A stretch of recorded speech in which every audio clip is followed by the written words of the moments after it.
بسم الله الرحمن الرحيم والصلاة والسلام على رسوله الكريم وعلى آله وأصحابه أجمعين. This video, I want to give the Muslim men, a message, right, about the dress code. That we have some restrictions on our dress code also, right? The it's obvious that because the men have to do outside jobs and things like that, the Sharia is a relatively lenient in terms of the dressing of men. That's true, but there is definitely a dress code. So if you look at the dress codes of the Muslim cultures, right?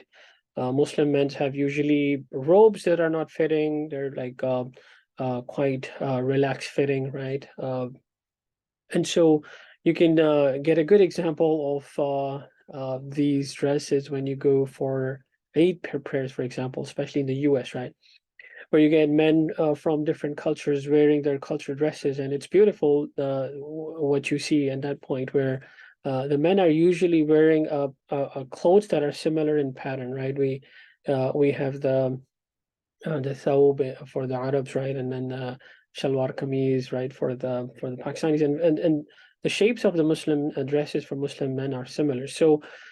So we obviously have a dress code, whether culture or not. There is a dress code that we should not wear too like jeans or shirts that are too fitting that expose the boundaries or the peripheries of our bodies, right? So so there is like we emphasize too much on the dress code for women, right? Men talking about the hijab. Like a lot of cases, the men wearing like baseball caps, right? And then dressed like this. They just came out of a baseball game, and then they're talking about the hijab for women, right? And that seems like funny for me because it appears that there's no dress code for you. Like, and is it just for women? Is Islam only for women, right? So. And that sounds like it's really weird. At least dress properly when you're talking about the dress code for women. And in the US, right? Like I've seen this a lot of times. I'm not gonna specify any country's name, uh, but but this is like I've seen this in different cultures. Like when you see a sister wearing a niqab, right? Full hijab and niqab and the abaya, and then the guy he is wearing like a baseball cap and shorts, like he's dressed like a 6-year-old who came out of a baseball game, right?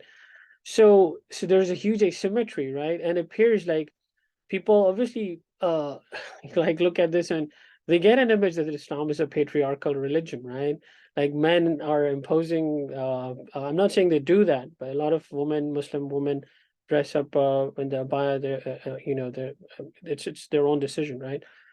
But but it appears to be that if you're going out with a lady who is wearing a niqab, at least dress appropriately so that there is some matching between you guys, right? And so the so I request the ulama also, and if there's a scholar listening, just to at least emphasize the men to dress properly, not only the woman, right? And the other thing is that like in a lot of cases, like there is you can see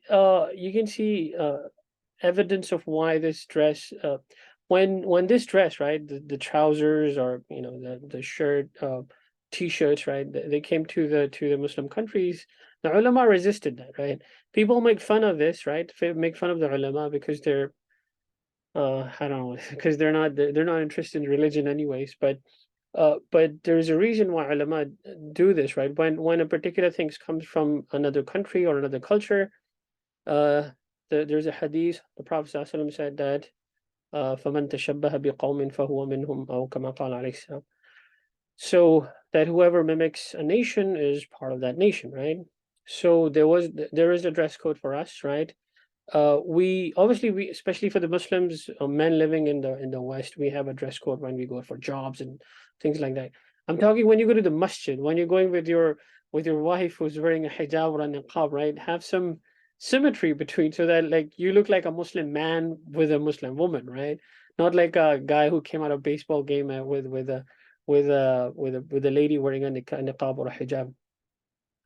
So another point is that you go to the masjid, right? And this is a very serious point because this nullif so if you're undesired body parts are exposed while you're doing sajda. And this is a very typical, you would understand. I'm using some,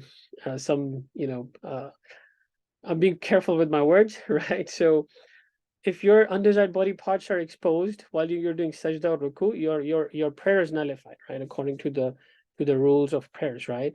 And so this is happening. So this is happening a lot. Like, this tells us that this dress is not part of our culture, because you do sajda. Muslim prays five times a day. And if you're praying in a dress that nullifies your prayer, it means that this dress is not part of your culture, right? So this is why we should be very careful. This happens almost every Jummah. You go to Jummah, and then there are guys who are not careful with their clothes, and their undesired body parts are being exposed, and no one wants to look at that, right? Um, so yeah, please be be careful. Tell your kids, teach your kids on how to adapt, how to be careful to not to not do this in the masjid, right? Allah subhanahu wa ta'ala says in the Quran, خُذُوا زِينَتَكُمْ عِنْدَ كُلِّ مَسْجِدٍ وَادْعُوهُ مُخْلِصِينَ لَهُ الدِّينَ. That whenever you go to the masjid or you're going for prayers, wear your best clothes, right? Zina, right? So something that beautifies you. And something you're like, wear something that you are not gonna be shy of wearing when you're going for a meeting, for example, right? I've seen people like wearing pajamas when they come for the masjid, and then they have a meeting, they dress in the best way, right? So the meeting of Allah subhanahu wa ta'ala is much more important. He's our creator, Azza wa Jal, that we dress in a proper way when we stand in front of him, right?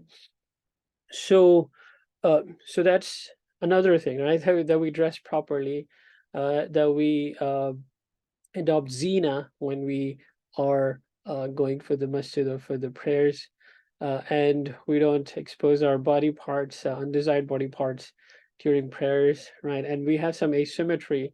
If we require our ladies in our families to wear the hijab or the niqab, then we should have some decency in our dressing also.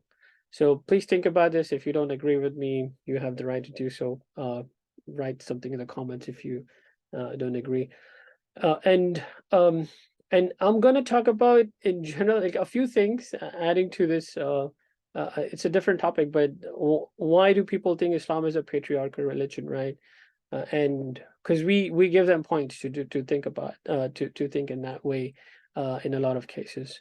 But I'll end the video for now. So Jazakallah for watching. Assalamu alaikum wa rahmatullahi wa barakatuh.